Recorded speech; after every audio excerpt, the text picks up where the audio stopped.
মাধৱ অভেদ ঈশ্বৰ গুৰু নাই দুইত দুহানু নামৰ কীৰ্তন কৰিয়া কৃত হয়ে নৰ এৰাম দুহানু নামৰ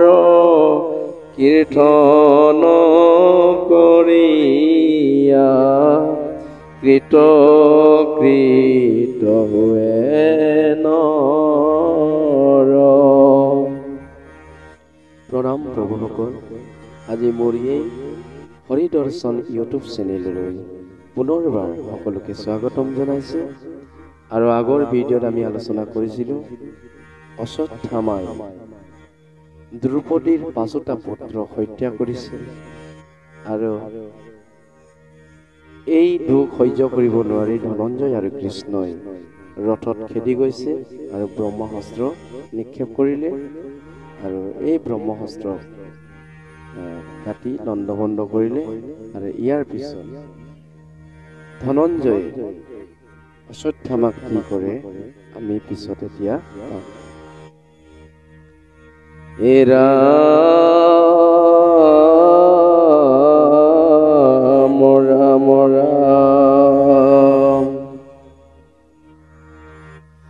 মাধৱে বুলন্ত শুনা প্ৰাণ হকি নাহি আন অদ্ভুত প্ৰাণৰ কাতৰ হৈয়া ব্ৰহ্মহৰ প্ৰহাৰিলা দ্ৰোণহূত দশো দিশ দেখা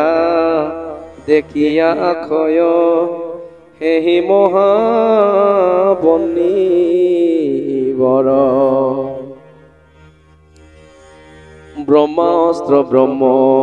হায়কে সংসাৰ কৰিও হকি হতৰ অনি হৈব সাচি আচন্ত বৈলন্ত উল্লাসিত অতি জীৱ মাধৱৰ বন্দুক প্ৰদক্ষিণ কৰি ধৰিলা ধনু গান দিব মহাবলে ৰাখি ব্ৰহ্মা অস্ত্ৰক লাগি কেপিলন্ত বজ্ৰবান ব্ৰহ্মাণ্ডু লৰিল পৰিল ব্ৰজত ব্ৰজৰ যেন সন্দান দুয়ো ব্ৰহ্মবান বৈল একথান যেন সূৰ্য বনি দুই তিনিও জগত জুৰি পৰি যায় যেন প্ৰলয়ৰ জুই মাধৱে বুলন্ত দেখিও কহকি মিলিল ক্ষয় প্ৰজাৰ কৃষ্ণৰ বচনে অস্ত্ৰ কথে কনে কৰিল বীৰে সংসাৰ ব্ৰহ্মাস্ত্ৰৰ জুই যেতিয়া দুইটাই অস্ত্ৰ নিক্ষেপ কৰিলে তেতিয়া লেলিহান জুয়ে যেনে প্ৰলয়ৰ জুই যেনেকে জ্বলে তেনেকে জ্বলিব লাগিলে আৰু থেটিকখনতে প্ৰভু ভগৱন্তই এই ব্ৰহ্মাস্ত্ৰ অশ্বত্থামাৰ ব্ৰহ্মাস্ত্ৰ মানে শেষ কৰি দিছিল।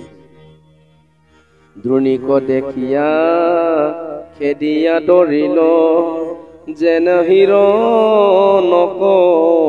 ভাগে আলাগতে আনি ৰতত পেলাই বিপক্ষ মহাৰাগে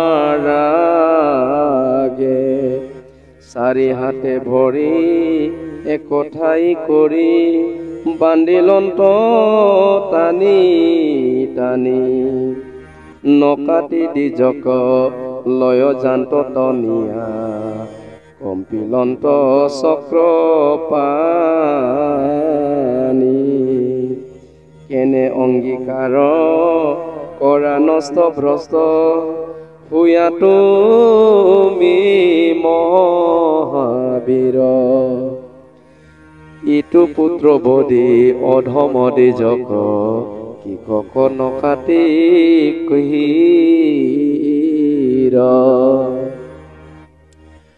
ক্ৰোধে আৰু কত আখি অৰ্জুনৰ নেদিলা কহি দান্ত দ্ৰুপদীৰ আগে দুৰ্জন দিজক দুগুচাই পেলাই লন্ত হে প্ৰভু ইয়াত কৈছে অশ্বত্থামাই বাচিব নোৱাৰি পলাই বাচিব নোৱাৰি ব্ৰহ্মাস্ত্ৰ নিক্ষেপ কৰিলে আৰু এই ব্ৰহ্মাস্ত্ৰ নিক্ষেপ কৰাৰ লগে লগে লেলিয়াহান জুই জটজটকৈ উঠিলে আৰু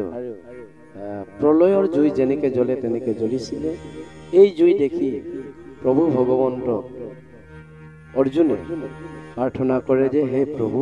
আমাক বচাও অশ্বত্থামাই কি বাণ চলাইছে কি কৰিছে প্ৰভু ভগৱন্তই কয় যে এই বাণ বেলেগ নহয় ব্ৰহ্ম অস্ত্ৰ চলাইছে তোমাৰ তোনতো ব্ৰহ্ম অস্ত্ৰ আছে তুমিও চলাও এই বুলি কওঁতে অৰ্জুনে কৈছে যে মোৰ তোনত থকা ব্ৰহ্ম অস্ত্ৰই একো কাম নিদিব তোমাৰ যেন ব্ৰহ্ম অস্ত্ৰৰ মালিক কৃষ্ণ ঈশ্বৰ আপুনি থকাত মোৰ তোনত থকা ব্ৰহ্মাস্ত্ৰ কি কাম কৰিব এই বুলি প্ৰভু ভগৱন্তক আদৰ কৰাৰ কাৰণে প্ৰভু ভগৱন্তই সন্তুষ্টি হৈছে আৰু তৎক্ষণাৎ অশ্বত্থামাৰ ব্ৰহ্মাস্ত্ৰ সুদৰ্শন চক্ৰ কাটি নিপাত কৰি দিছে আৰু ব্ৰহ্মাস্ত্ৰ কাটি শেষ কৰাৰ লগে লগে অৰ্জুনে অশ্বত্থামাক খেদি ধৰিলে যেনে ভাগে হৰিণক যেনেকে থাপ মাৰি কামুৰি ধৰে তেনেকে থাপ মাৰি ধৰিছে আৰু লগা লগ অশ্বত্থামাক হাতে ভৰি বান্ধিছে যেনেকে পহু চাৰিটা ঠেং একেলগে বান্ধে ঠিক তেনেকে অশ্বত্থামাক পশুৰ দৰে হাতে ভৰি একে জৰিৰে বান্ধি পেলাই ৰথত তুলি দিছে যেনে আজিৰ যুগত প্ৰভুসকল যেনেকে গাহৰি চাৰিটা ঠেং একে চৰে মানে চাৰিটা ঠেং বান্ধি পেলাই ঠেলাত গাড়ীত অটত উঠাই থৈ ঠিক তেনেধৰণে অশ্বত্থামাক দুৰ্জন অশ্বত্থামাক অৰ্জুনে আৰু 5 পাণ্ডৱ ভীমসেন সকলো মানে ভাগে যেনেকে হৰিণক খেদি পেলাই থাপ মাৰি ধৰে তেনেকে ধৰি পেলাই হাতে গলে বান্ধি অশ্বত্থামাক ৰথত তুলি দ্ৰুপদীৰ চৰণত পেলাই দিছে বুলি কৈছে সেইকাৰণে প্ৰভুসকল যিমানে বীৰাংগন হওক যিমানে যি হওক সজ্জন হলে কাম দিব দুৰ্জন হলে আপোনাৰ সকলো থাকিব পাৰে একোৱেই নহয় সেইকাৰণে প্ৰভু ভগৱন্তৰ শ্ৰীচৰণত আমি সকলোৱে থাকিব লাগে ইয়াতে প্ৰহ্লাদেও ভগৱন্তক প্ৰাৰ্থনা কৰিছে কি বুলি কৈছে স্বামী ৰাম নেৰুৱাৰো চৰণ তোমাৰ দূৰ কৰা সংসাৰ নিকাৰ স্বামী ৰাম নেৰুৱাৰো চৰণ তোমাৰ হে প্ৰভু মোৰ সকলো থাকিব পাৰে মোৰ সকলো সহস্ৰ ধন সম্পদ থাকিব পাৰে কিন্তু নেৰুৱাৰো চৰণ তোমাৰ হে প্ৰভু মোৰ সকলো থাকিলেও তোমাৰ চৰণক মই নেৰু তোমাৰ চৰণক এৰিলে মোৰ সকলো মানে অসাৰ হৈ যায় তুমিয়ে সত্য হৰিকে কেৱল সঞ্চা মাত্ৰ তান্ত বিনে মিছা যত দেখা শুনা মানে। প্ৰভু, এই জগতত হৰিয়ে সঁচা, বাকী চব মিছা। এই কথা অৰ্জুনে জানিছিলে আৰু পাণ্ডৱসকলে জানিছিলে কাৰণে পাণ্ডৱসকলৰ লগত প্ৰভু ভগৱন্তই কাৰোবাৰ সাৰথি হৈ থাকিলে, কাৰোবাৰ মিত্ৰ হৈ থাকিলে, কাৰোবাৰ পুত্ৰ হৈ থাকিলে, কাৰোবাৰ বন্ধু হ'ল, কাৰোবাৰ গুৰু হ'ল, কাৰোবাৰ পণ্ডিত হ'ল, কাৰোবাৰ ৰথৰ সাৰথি হ'ল।